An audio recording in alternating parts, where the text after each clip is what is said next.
sing penting menang. Padahal dalam diam dia tidak diam dia. Dia sedang bertumbuh bersama nilai-nilai bejat yang diajarkan oleh game yang penuh kekerasan itu. Diajarkan oleh konten prank-prank yang unfaedah itu. Diajarkan oleh apa? Ontrok yang mengajarkan tentang hedonisme dan lain sebagainya. Diajarkan oleh infotainment dan gibah-gibah yang tidak perlu itu. Diajarkan oleh joget-joget dan mengumbar aurat itu. Diajarkan oleh juk-juk atau guyon-guyon yang sifatnya pornografi atau semi pornografi.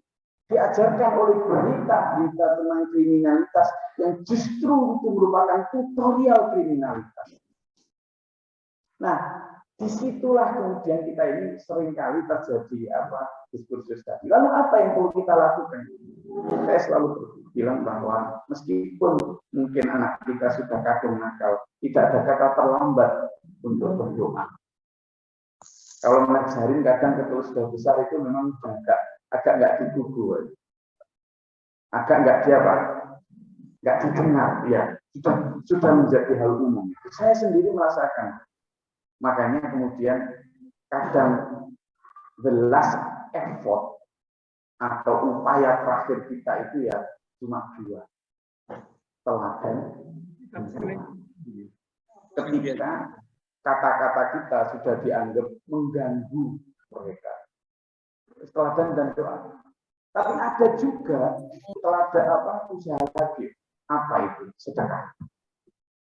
Jadi ketika kata-kata ini sudah tidak lagi mempan karena saking kuatnya serbuan kata-kata yang lebih manis dari para artis dan lain-lain itu, maka the last effort atau the last weapon kita, senjata terakhir kita adalah doa. Doa itu senjata andalannya orang beriman. Karena apa? Hati itu milik Allah. Hati itu milik Allah. Maka Allahumma musarrifal qulub. Ya Allah, Engkaulah yang maha membolak-balikkan hati. Sarif qulubana. Balikkanlah hati kami. Sarif qulubana apa? Anak saya. Balikkanlah hati anak saya ala ta'atika, kepada taatan kepada-Mu ya Allah. Lalu tambahin lagi permohonan dengan apa? Sedekah. Bersedekahlah atas nama anak saya.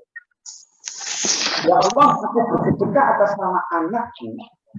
Berikanlah dia hidayah pencerahan ya Allah. Balikkanlah hatinya ya Allah. Dan jika sampean sayang kepada anak sampean, maka doa maupun sedekah tadi dan teladan tadi never ending. Tidak boleh pernah terputus dan tidak dibatasi oleh kata sudah pernah.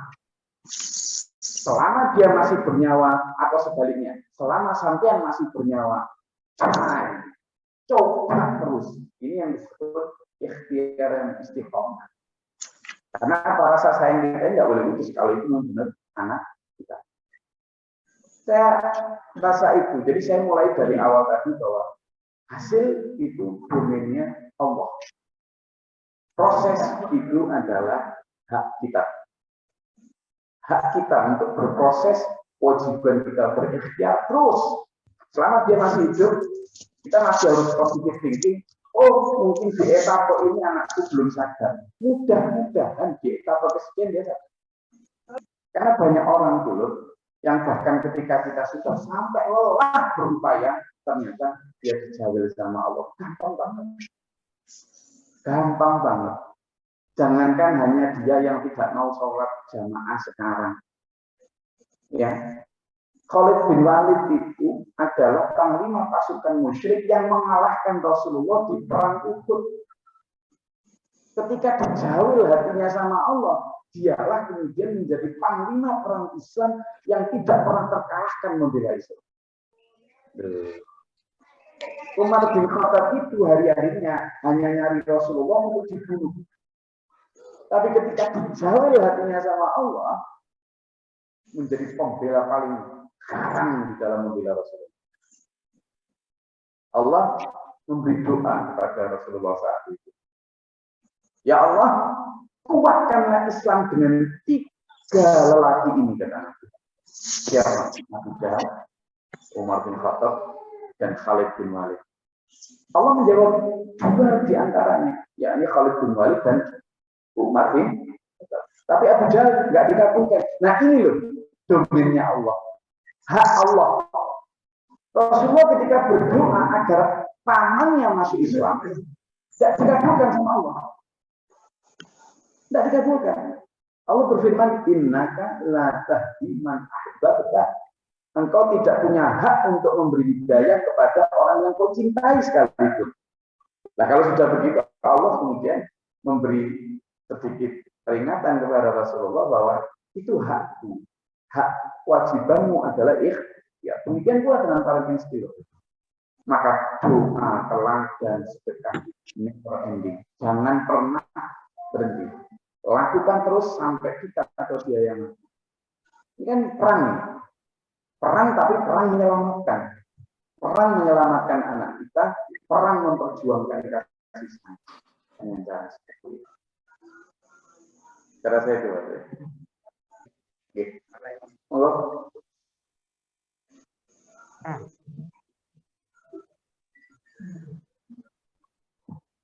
Assalamualaikum warahmatullahi wabarakatuh. Waalaikumsalam. Pada pagi hari ini anak-anak artinya pendidikan orang tua apa? Tadi sudah disampaikan oleh saudara saya Pak Ardi. Ini memang sangat penting. Namun bila lagi itu tadi sudah menyampaikan bahwa kalau mengambil kesimpulan jadi faktor ekonomi adalah kekayaan. Jadi terjadi regulasi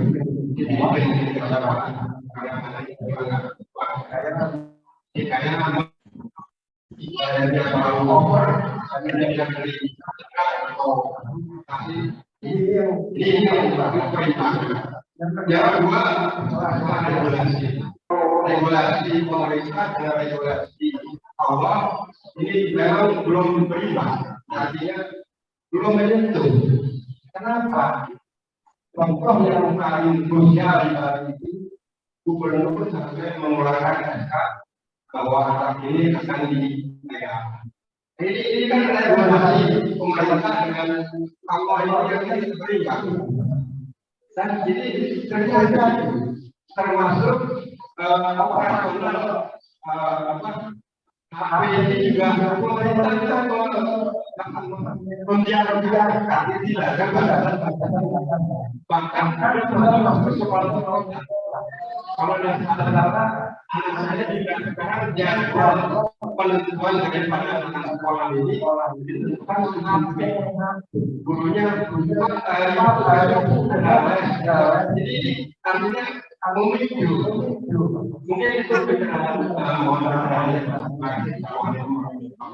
para jamaah tafsir Quran. Jadi satu di antara. Oke, kita hari ini murojaah terlebih dahulu, guys, sambil menunggu Gus Glory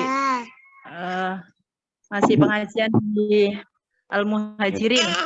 Nah, dulur-dulur bisa membacakan hasil catatan surat Al-Falaq.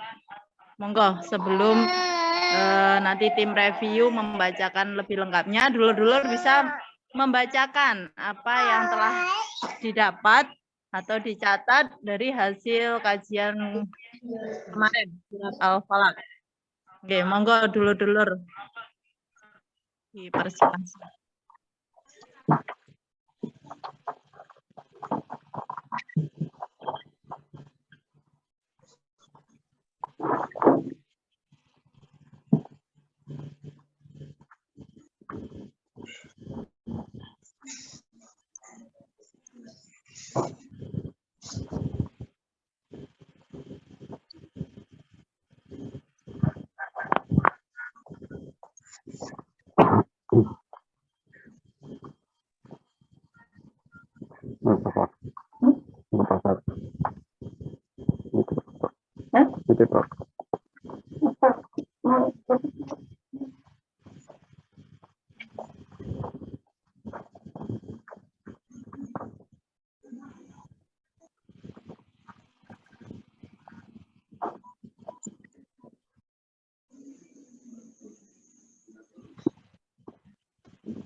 Monggo.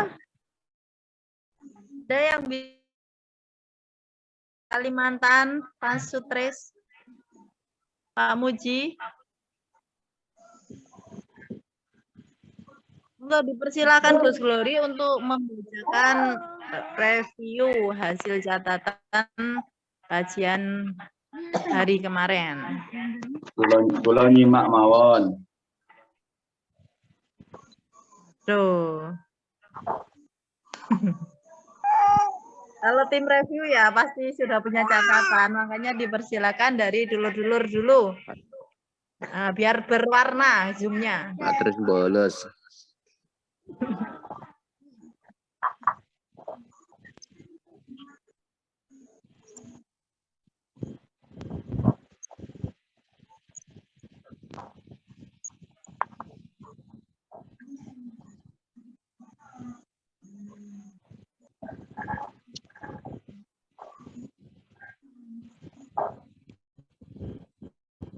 Baik, jika dari dulur-dulur tidak ada yang membacakan, kami dari tim review akan membacakan hasil catatan kami oleh Ustazah Ilmi, dipersilakan.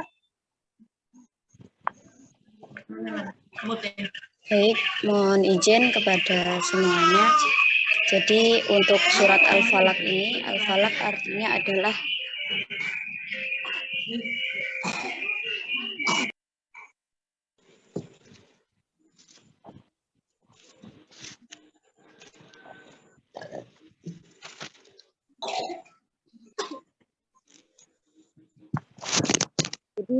surat Al-Falaq ini adalah artinya adalah waktu subuh, termasuk dalam surat Makkiyah, dapat 5 ayat dalam susunan Mushaf Utsmani, surah ke-113. Jadi ayat ini adalah ayat tentang doa, karena waktu itu memang Nabi Muhammad itu pernah ada orang yang punya upaya-upaya pembunuhan terhadap Nabi secara terang-terangan maupun sembunyi. Nabi Muhammad pernah disantet atau disihir orang Yahudi juga. Namanya sihir itu bertujuan untuk mencelakakan orang yang disihir. Mulai dari sihir yang bikin lupa ingatan, mematikan usaha, sampai ada yang dibuat sakit. Ya. Di sini menceritakan pernah disantet sama orang Yahudi bernama Lubabil bin Aqsam. Dia menyihir Rasulullah dengan mengambil seutas rambut beliau. Makanya kita hati-hati kalau ada rambut tercecer, itu bisa dimanfaatkan untuk kepentingan-kepentingan ilmu hitam seperti itu. Nah, jadi Rasulullah pernah kena sihir itu sampai sakit beberapa hari, maka turunlah surah Al-Falaq tersebut. Kemudian diceritakan Rasulullah memerintahkan Ali dan Zubair untuk mendatangi sumur tempat beliau disihir tersebut. Di situ ada sisir dan rambut beliau di bawah pohon kurma. Nah, Lubabil bin Aqsam ini ya orang Arab Yahudi saat itu. Wajahnya ya wajah orang Arab. Nah, ayat ini adalah yang memberikan petunjuk kepada kita untuk meminta pertolongan kepada Allah dari persoalan seperti ini. Tubirabbil falak, Tuhan yang menguasai waktu subuh. Para penyihir itu biasanya melancarkan serangannya itu ketika manusia sedang lelap-lelapnya. Di situ sihir-sihir itu berjalan. Kita diminta Allah untuk berdoa a'udzu birabbil falak, dari kejahatan yang gelap, minta perlindungan dari kejahatan yang lahir maupun yang terang. Malam hari itu ya waktu bekerjanya para penyihir-penyihir. Nah, sampean juga kalau lagi lewat di suatu tempat yang gelap, merasa takut atau tidak aman, bacalah surat ini dan minta perlindungan kepada Allah. Wa min syarrin naffatsati fil 'uqad, dari kejahatan penyihir. Di sini dhamir penyihir itu perempuan. Makanya penyihir-penyihir di film Hollywood itu biasanya digambarkan perempuan yang bawa sapu dan ada kucing hitam. Nah, terlepas dari hal tersebut, intinya penyihir itu ada. Dan ayat ini satu di antara doa kita yang diucapkan bahwa itu benar-benar ada dan kita harus minta perlindungan kepada Allah. Wa min syarri hasidin idza hasad, dari kejahatan para pendengki ketika mereka sedang dengki. Karena biasanya orang yang dengki itu kejahatannya macam-macam, ya nyebar santet, nyebar fitnah dan sebagainya. Kita diberitahu Al-Quran ini surat Al-Falaq yang bermakna sebagai sebuah doa. Ketika kita berbicara kul a'udzu birabbil falaq dan seterusnya, itu benar-benar ya Allah, saya minta perlindungan dari kejahatan malam, kejahatan para penyihir dan kejahatan para pendengki. Jadi minta kepada Allah bukan kepada si dukun, si A, si B. Nah, di surat ini menjadi arah bagaimana kita meminta kepada Allah. Kadang kita merasa di kegelapan itu ada siapa-siapa. Tidak begitu. Yang berkuasa dalam kegelapan itu pun ya Allah. Gitu. Lalu kemarin ada pertanyaan, apakah surat ini kita baik dibaca saat kita mau tidur? Dan tentang bacaan surat ini waktu sholat. Jawaban dari beliau, jadi kita bisa membaca surat Al-Falaq ini saat apapun. Kalau ingin baca ini saat kita sedang galau, tidak aman, tidak nyaman, itu ya boleh. Kalau perasaan itu muncul saat mau tidur ya boleh dibaca. Tidak ada dalil yang mengatakan dibaca hanya saat mau tidur saja. Tapi memang kalau kita malam tidurnya ngerasa tidak nyaman, tidak aman, ya tidak apa-apa baca surat ini. Saya, Gus Glory juga mengajak baca surat ini siang maupun malam. Jadi tidak terbatas pada satu waktu. Gitu. Lalu tentang sholat belum ditemukan ketika witir sebaiknya baca surat ini. Tapi memang Rasulullah itu menyukai surat yang dibaca saat sholat itu surat-surat tertentu. Surat-surat dalam Al-Quran semua penting dan mempunyai energi. Khusus Al-Falaq, An-Nas dan Ikhlas itu untuk meneguhkan ketauhidan. Gus Glory biasanya baca surat itu tiga-tiganya dalam satu rakaat. Boleh, tapi kita tidak boleh menjadikan itu kewajiban dibaca saat sholat tertentu selama belum menemukan dasar dalilnya. Gitu. Lalu kemarin ada pertanyaan yang kedua, jawaban beliau, sebenarnya tidak ada salah dengan menyan. Menyan itu hanya bau-bauan saja. Tapi kalau menyan itu dikaitkan dengan syarat datangnya pertolongan, ya itu yang tidak boleh, karena kalau dibakar hanya untuk sekedar wangi-wangian saja itu tidak apa-apa. Tapi kalau diniatkan sejak awal untuk kesembuhan, untuk memanggil arwah si A, si B, meskipun bacaannya bacaan surat Al-Quran, tapi yang dipanggil itu mbah-mbah, yaitu musyrik namanya. Seperti ada sapi, kambing itu halal, tapi kalau kepala sapi ditaruh untuk persembahan yang haram ya, maka lalu dimakan, maka cara dan niat tujuannya berbeda bukan karena Allah, maka itu haram namanya. Lalu yang kedua, budaya orang-orang yang datang sebelum Islam datang itu kan animisme dan dinamisme, yang menyembah Tuhan dewa atau bebatuan dan seterusnya. Nah, dan itu biasanya pakai menyan supaya nggak menyerupai, kan kita sudah diajari Rasulullah untuk berdoa, ya ikuti saja cara beliau berdoa. Sekarang dukun-dukun itu makin pada pede, iklan dan seterusnya. Bahkan ada perkumpulan dukun Nusantara, makanya kita harus hati-hati meskipun disuruh baca ayat Al-Quran dicampur dengan harus naruh itu di mana, yaitu namanya talbisul haqqa, mencampur adukkan yang benar dengan yang batil. Untuk pertanyaan yang terakhir, jawaban beliau, pertama dalam Al-Quran itu ada aturan panjang, misalnya tentang jilbab, tentang waris. Apakah sebelumnya dulu ada hukum itu? Ya, tidak ada. Al-Quran ini diciptakan sebagai guidebook sebelum menciptakan manusia. Karena Allah tahu skenarionya manusia nanti seperti apa. Yang kedua, ini sumur dan samar. Ada yang label agama tapi prakteknya praktek hukum. Ada label bos di depan umum, tapi ada juga bos-bos buka praktek hukum. Jadi hati-hati juga. Kadang nggak menyebut diri mereka itu sebagai dukun, tapi menyebut dengan titelnya kiai, titelnya gus, dan sebagainya. Kita juga hati-hati, banyak orang sok tahu karena hanya pengen dianggap keramat. Beri saran hanya untuk dianggap keramat, dan sebaiknya kita berdoa saja, minta pertolongan kepada Allah. Kalau kita merasa ada begitu perasaan kita lebih situ daripada dugaan orang lain, berdoa kepada Allah.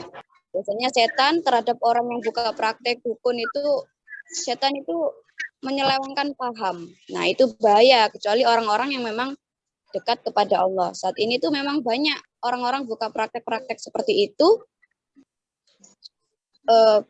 pakai label status kiai, gus, dan sebagainya. Intinya dari surat ini, jika kita memang mengerti dan pagi, siang, dan malam, agar kita dilindungi dari segala mara bahaya. Itu dari tim review. Mungkin ada yang mau menyempurnakan lagi, monggo. Matur nuwun.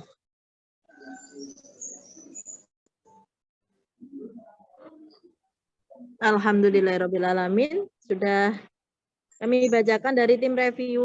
Mungkin dari dulur-dulur yang lain, mungkin ada yang tercecer atau ada pertanyaan yang belum tersampaikan, dipersilahkan. Nanti insya Allah setelah kajian di Al-Muhajirin ini, Gus Bori akan join untuk melanjutkan surat selanjutnya.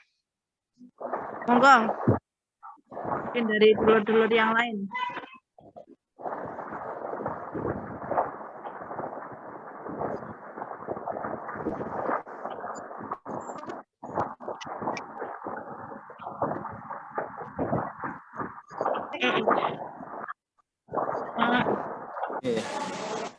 Mohon izin, Mbak Umianya dan dulur-dulur semuanya, kami dari Masjid Al-Muhajirin yang ada di Tabanan, Bali. Intinya mohon maaf, Gus Lori belum bisa mendampingi sampai saat ini karena beliau masih mengisi kajian kuliah subuh. Dan biasa memang alhamdulillah materi yang sangat menarik di sini tentang benteng Ini sendiri. Mas Ini Agus sudah Broto pada mungkin di perjalanan ini. Tolong dimatikan. Halo Mas Broto. ya, Pak Dres. Mas Agus Broto kayak itu mungkin di perjalanan ini kok suaranya berisik.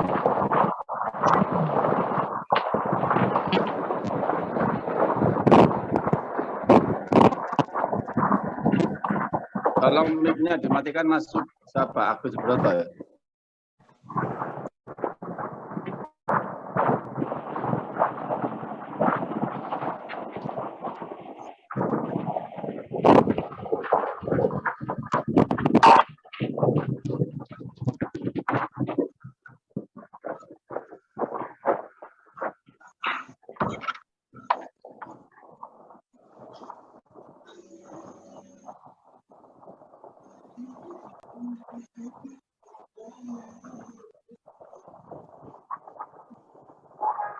Nah, ingatan jangka pendek ini untuk jemaah kajian tafsir subuh, kita langsung join sama saya di Masjid Al-Muhajirin. Kita sedang bahas tentang parenting school.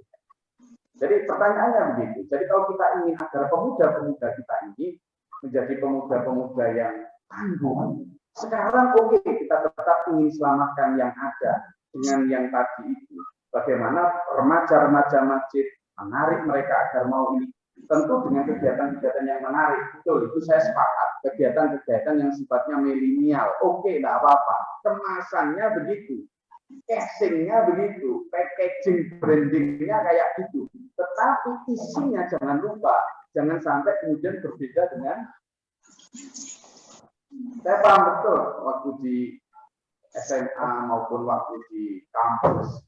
Saya dulu kan ketua unit kerohanian Islam kampus yang membawai belasan bahkan puluhan ribu mahasiswa muslim. Itu saya tahu betul bagaimana di kampus dulu ada namanya LDK, Lembaga Dakwah Kampus. Lembaga Dakwah Kampus itu biasanya tempat dulur-dulur anak-anak muda yang suka halakoh dan lain sebagainya kayak gitu berkumpul untuk membahas tentang dakwah kampus, baik yang intra kampus maupun ekstra kampus. Tapi sampean tahu nggak di dalamnya nilai-nilai sekuler itu begitu masuk.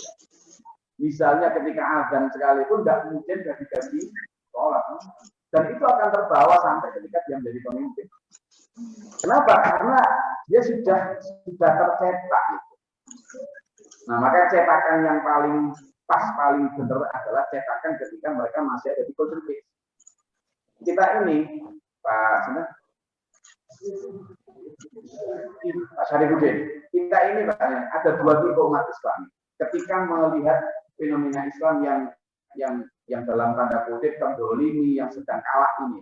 Ada dua tipe biasanya ketika mendengar. Satu adalah mendengar itu kemudian menjadi semacam merakap. Wah, Islam kok ini, Islam kok gitu, but do nothing, tidak melakukan apapun, ya sekedar merakap-rakap itu aja. Atau yang kedua, biasanya kemudian ingin bergerak, tapi kemudian bergerak ke arah politik. Kita harus masuk politik, kita harus masuk ini dan sebagainya. Akhirnya lagi di dalam sistem politik yang demokratis abal-abal ini dengan cara apa? Oh, teman-teman saya tukaran mana enggak jadi memperjuangkan apa yang dia perjuangkan karena ingin kembali ke Al-Fatih, kembali ke itu, ya balik lagi. Islam ini sudah ikut perpolitikan itu sejak tahun 55. Sudah ada partai politik sejak pemilu pertama di Indonesia. Pernah menang partai Islam? Tidak pernah. Kenapa? Partai Islam mayoritas di Indonesia. Karena belum benar-benar Muslim secara kafah hadi, sehingga yang ada berantem antar sesama Muslim. Dan itu yang terjadi di remaja kita juga. Sehingga apa? Benteng terakhir sekarang kita adalah keluarga. Bagaimana mencetak generasi pemuda-pemuda yang hebat tadi? Itu tidak dicetak sekarang, tapi dicetak sejak 20 tahun yang lalu, sejak 16 tahun yang lalu. Itu proses, Pak. Kalau sekarang misalnya Muhammad Al-Fatih itu yang menaklukkan Konstantinopel, dia sudah sejak lahir dididik orang. Dia sudah diberi guru sejak lahir, kecil dibimbing oleh seorang ulama besar sejak lahir. Bukan ujuk-ujuk dia menjadi anak yang umur 19 atau 20 tahun lalu ujuk-ujuk dia hebat. Enggak, itu proses panjang. Sama semua yang jenengan sebutkan tadi. Sehingga kita ini harus menjadi orang tua yang berpikir tidak lagi instan, tetapi orang-orang yang berpikir berani menjalani proses. Dan itu harus dimulai now, sekarang tuh. Menyiapkan. Makanya saya senang kalau biasanya kajian subuh ini ada anak-anak kecil itu muhajirin luar biasa. Luar biasa. Itu harus sebenarnya dipertahankan betul. Karena ada orang bilang begini, kalau mau melihat orang Islam, lihatlah pada saat hari raya. Tapi kalau melihat orang beriman, lihatlah pada saat subuh. Karena kalau hari raya, hampir semua umat Islam keluar. Tapi kalau yang beriman, ya subuh ini. Nah, maka kalau menanamkan subuh sejak anak-anak ini, itu baru luar biasa. Itu ikhtiar yang luar biasa untuk menanamkan. Jadi, kalau ingin kita generasi sanggulan ini, generasi hebat, ya dimulai dari anak-anak kecil ini sudah dididik mencintai masjid ini. Hasilnya baru tampak mungkin 10 atau 15 tahun yang akan. Itu. Oke. Ibu-ibu ada? Dua. Oh, ada.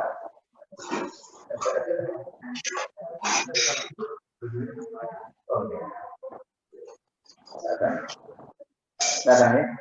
Oke, terima kasih. Saya rasa itu kajian kita pada hari ini. Untuk nanti kalau yang kajian tafsir akan saya lanjutkan setelah kajian di tapanan ini. Monggo ditunggu.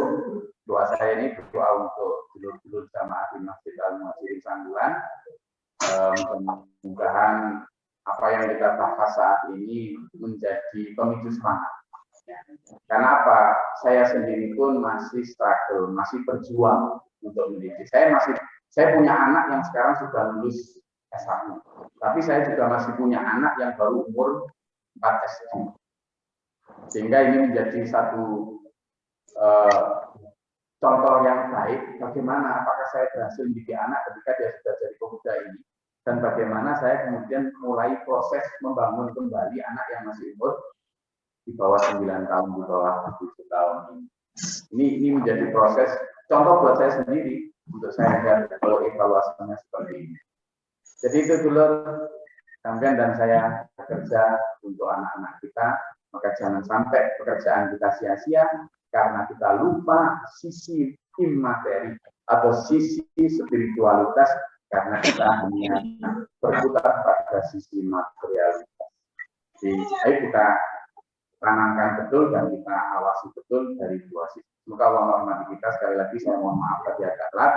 Mudah-mudahan ke depan silaturahmi kita makin terjaga dan makin baik. Serta diri dari Allah SWT. Amin. Allahumma sholli ala sayyidina Muhammad. Allahumma qina minal nar. Allahumma qina minal nar wa qina. Wa barik lana fi ma a'taytana wa barik lana fi ma a'taytana. Astaghfirullah wa atubu ilaik. Allahumma rabbana wa rabbana hasina min kulli rabbana Rabbana inna ni'amna tuwina hadina inna amina Rabbana Rabbana jangan miskinna Tuhan kejadian Rabbana jangan miskinna hasanah fil akhirati Subhana rabbika rabbil izzati amma yasifun wa salamun ala Rabbil alamin. Assalamualaikum warahmatullahi wabarakatuh. Alhamdulillahirrahmanirrahim. Terima kasih sama-sama. Terima kasih banyak Gus atas ilmu yang diberikan pada kali ini dan pencerahannya. Mudah-mudahan kita bisa melaksanakan apa yang saya sampaikan pada pagi ini. Baik, kami berterima kasih sebesar-besarnya pada Bapak yang telah memberikan ilmu pada hari ini. Mudah-mudahan kita semua yang di sini mendapatkan rahmat dan rahmat dari Allah Subhanahu wa Ta'ala. Kami dari yang amin. Mari kita duduk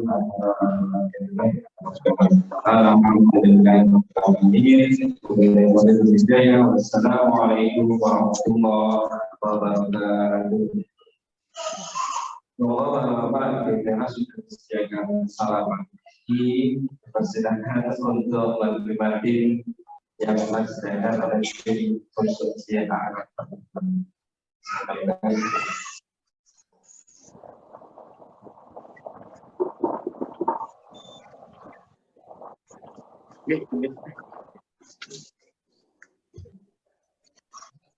Oke, dulur-dulur semua yang kajian jamaah tafsir, alhamdulillah tadi murojaah sudah dilakukan dan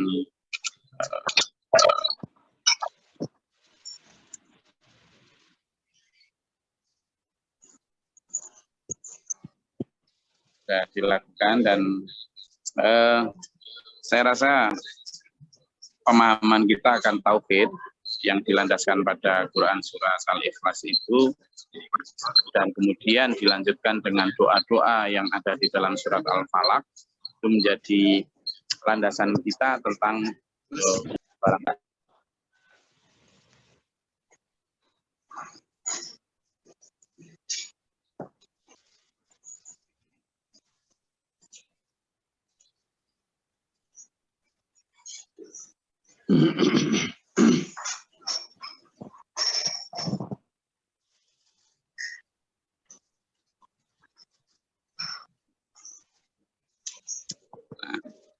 Itu saya rasa menjadikan surat Al-Falaq itu sebagai sebuah fondasi bahwa Islam mempercayai akan adanya santet, akan adanya misalnya kayak ini ya, santet dan lain sebagainya lah, dan lain sebagainya. Itu mempercayai, tapi tidak kemudian mengikuti, gitu. Tidak mengikuti.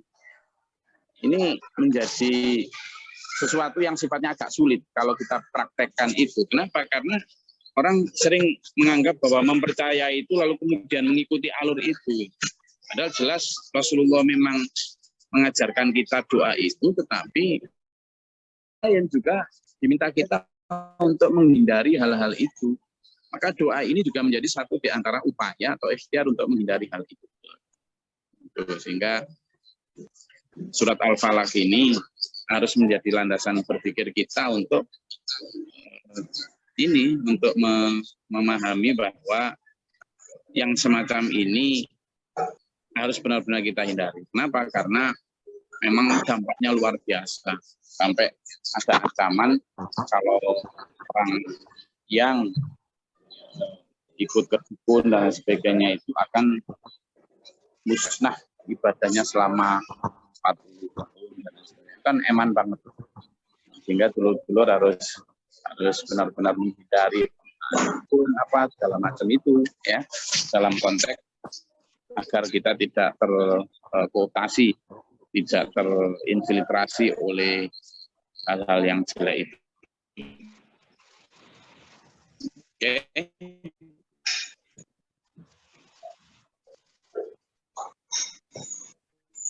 Itu di suku kita. Sebelum kita lanjut ke surat An-Nas, mungkin ada pertanyaan lebih lanjut yang kemarin belum sempat terungkap terkait dengan surat Al-Falaq ini. Silakan kita bahas di sini dalam sisa beberapa menit ke depan. Ada, silakan.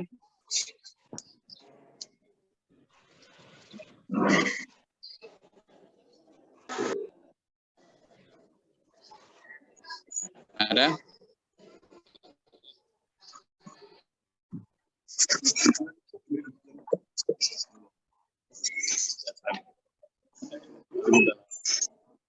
Ada yang mau ditanyakan? Silakan.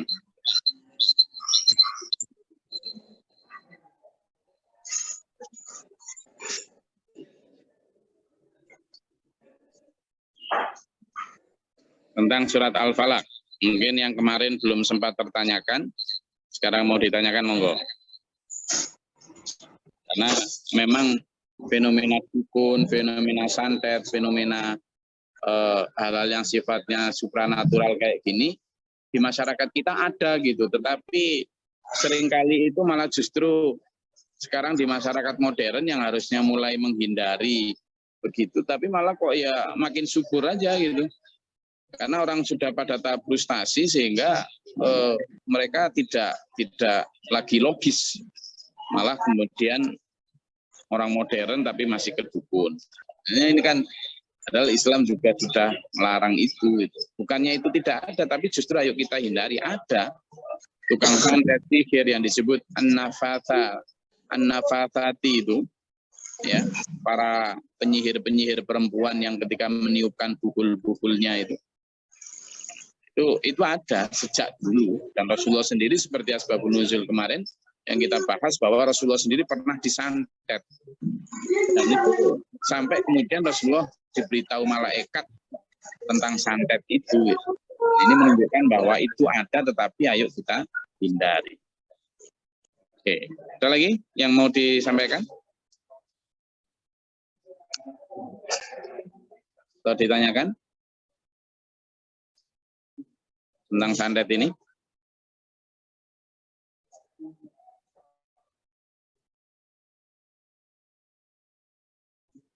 Tentang surat Al-Falaq?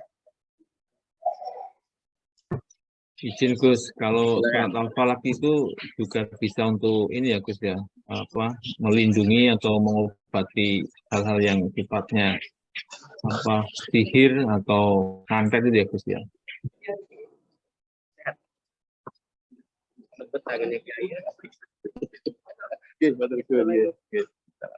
Jadi benar Pak Wid, itu satu di antara doa yang untuk kita minta perlindungan kepada Allah. Makanya diawali dengan satu ta'awud ya, a'udzu. A'udzu itu artinya aku berlindung ya Allah. Aku mohon pertolongan ya Allah. Aku mohon penjagaan ya Allah. Aku mohon keselamatan ya Allah. Min syarri, dari kejahatan, dari kejelekan ma khalaq, apa yang diciptakan oleh Allah. Dalam arti apa ya? Memang meskipun makhluk-makhluk setan, jin dan sebagainya itu ya ciptaan Allah. Wa min syarri ghasiqin idza waqab, wa min syarri naffatsat. Syari-syari semua itu adalah kejelekan-kejelekan yang kita kepada Allah untuk mohon perlindungan. Betul loh, itu semacam tameng gaib yang diajarkan Allah untuk kita pakai pada saat kita mendapatkan ancaman-ancaman semacam itu. Dan karena kita tidak tahu kapan ancaman itu datang, maka memang sebaiknya kita ya membaca itu secara rutin agar tameng dan benteng itu selalu ada dan kokoh tersedia untuk kita. Demikian. Iya, Gus, terima kasih. Karena marak perdukunan itu kan bukan semakin berkurang, tapi kira sekarang kan sudah banyak sekali. Betul, betul. Dan memang ada semacam gerakan, Mbak Wib, yang justru menghidup-hidupkan itu kembali, itu sebenarnya untuk melemahkan akidah-akidah Islam. Tujuannya sebenarnya ke sana. Bagaimana agar umat Islam ini ada distraksi atau ada pengalihan dari berdoa langsung kepada Allah. Mereka ngomongnya ya kita tetap beriman, ini kan hanya untuk tradisi loh. Mereka lupa bahwa orang-orang yang berdoa terhadap patung-patung yang berada di sekeliling Ka'bah, ketika ditanya siapa yang menciptakan langit dan bumi, mereka yang mengatakan Allah. Jadi kepada siapa kamu menyembah? Ya Allah. Lalu dewa-dewa itu hanya wasilah, itu hanya untuk perantara saja. Lah ya Pak, sama persis dengan jawaban orang-orang sekarang gitu loh. Nah, sehingga ayo hati-hati terhadap distraksi atau pengalihan-pengalihan yang mementengkan kita dari akidah yang benar itu. Oke. Ada lagi? Izin Gus. Silakan.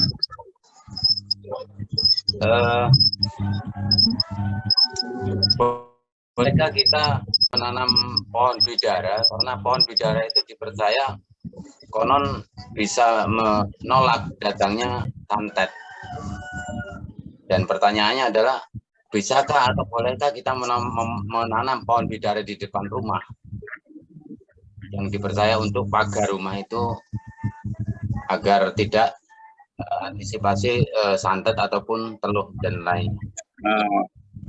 Jadi saya rasa pagar untuk pelindungan itu bukan pada tanaman atau pada benda, pada ini. Hati-hati loh ya. Kenapa? Karena nanti kalau kita kemudian percaya pohon itu yang melindungi kita, itu kena musyrik lagi kita nanti. Jadi sudah, kita lebih kepada apa yang diajarkan Rasulullah, bahwa ya rumah Rasulullah juga tidak ditanami pohon bidara, demikian pula para sahabat Nabi itu, sehingga kalaupun ada khasiat biarkan itu menjadi khasiat lahiriah sebagai obat dan lain sebagainya. Tapi kalau kemudian dari sisi gaib ya lagi-lagi kembali kepada doa yang diajarkan oleh Rasulullah di dalam Quran maupun hadis. Begitu saja untuk menjaga agar kita tidak terpeleset pada kepercayaan yang sama. Itu. Oke, matur nuwun, Gus. Oke, ada lagi? Kalau ada silakan dinyalakan mikrofonnya. Oke, izin Gus. Silakan, Pak Warya. Ini Gus, biasanya kan ada anak itu nangis terus minta didoakan dibawakan air itu boleh enggak Gus? Jadi boleh saja kalau memang sekedar air yang kemudian memang di dalam hadis pun pernah itu Rasulullah memberikan air. Ini tolong diminum biar ya air itu memang memiliki khasiat yang luar biasa untuk menyembuhkan banyak penyakit. Jikapun air itu kemudian diiringi dengan doa ya tidak apa-apa. Ada sahabat Nabi yang pernah melakukan itu dan Rasulullah secara takririah juga boleh-boleh saja, asalkan bukan pada air itu dan juga tidak pada hal-hal yang sifatnya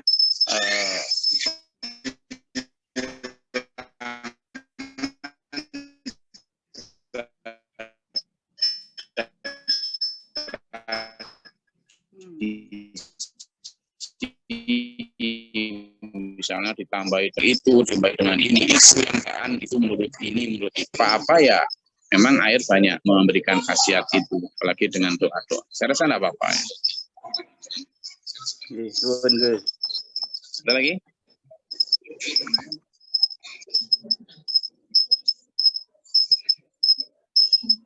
Tadi ada yang mau bertanya lagi? Oke. Kalau tidak ada? Saya rasa cukup ya kajian kita pada pagi ini. Dan insya Allah kita akan lanjutkan besok. Untuk kajian ini di surat An-Nas, insya Allah besok adalah surat An-Nas itu surat pamungkas, surat terakhir dari Mushaf Usmani ini, mudah-mudahan nanti dengan kita menghatamkan Quran, kita semakin dekat dengan ujung utama dari senjata yang paling manjur, obat yang paling manjur untuk jiwa kita, yakni Quran. Oke, saya rasa itu. Mudah-mudahan Allah merahmati kita, menuntun kita merahmati kita dalam Shiratal Mustaqim ini. Dengan cahaya Quran, dengan cahaya firman Allah, kita senantiasa terjaga di dalam Shiratal Mustaqim ini ila akhir hayat. Amin. Allahumma fil mu'minin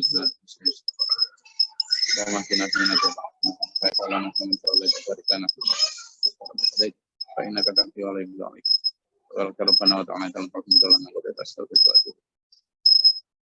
Allahumma ta'ala bala wa rahmatan miskin wa sunnah wa syahadan sampai rabbana rabbana wa la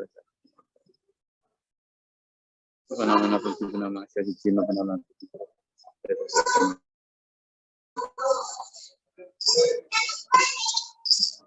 rabbi ya'udhu min syaitan wa najana muslimin wa arina wa nasana Allahumma fahna bersama berahmatika Allahumma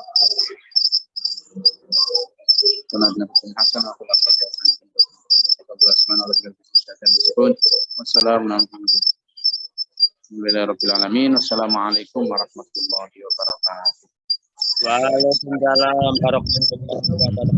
Allahumma arhamna bil Qur'an al-mulana imam